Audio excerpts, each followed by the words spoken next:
ഇത് പഴുത്ത മാങ്ങ കൊണ്ടുണ്ടാക്കുന്ന ഒരു വിഭവമാണ്.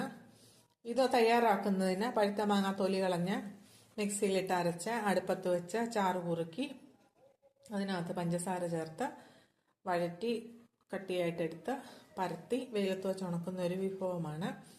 ഇത് പഴയ കാലത്ത് നമ്മുടെ വീട്ടിൽ അമ്മമാർ തയ്യാറാക്കുമായിരുന്നു. പായില് മാങ്ങയുടെ ചാറ് തേച്ച് പിടിപ്പിച്ച് മാങ്ങാത്തിര എന്നാണ് അന്ന് പറഞ്ഞുകൊണ്ടിരുന്നത്. അത് കുറേ ദിവസത്തെ ഒരു പണിയാണ്. ഇത് അത്രയും ദിവസം ഒന്നും പിടിക്കത്തില്ല, വളരെ പെട്ടെന്ന് തന്നെ തയ്യാറാക്കാൻ പറ്റും. ഇതിൻ്റെ വിശദമായ വീഡിയോ നമ്മുടെ യൂട്യൂബ് ചാനലായ KPS കറി വേൾഡിൽ കൊടുത്തിട്ടുണ്ട്. എല്ലാവരും തീർച്ചയായിട്ടും ഒന്ന് കാണണം. വളരെ പെട്ടെന്ന് തന്നെ തയ്യാറാക്കാൻ പറ്റും. 2-3 ദിവസം വെയിലത്ത് വെച്ച് ഉണക്കി കഴിഞ്ഞു കഴിഞ്ഞാൽ ഇതുപോലെ ഉണങ്ങി കിട്ടും. വളരെ ടേസ്റ്റിയാണ്.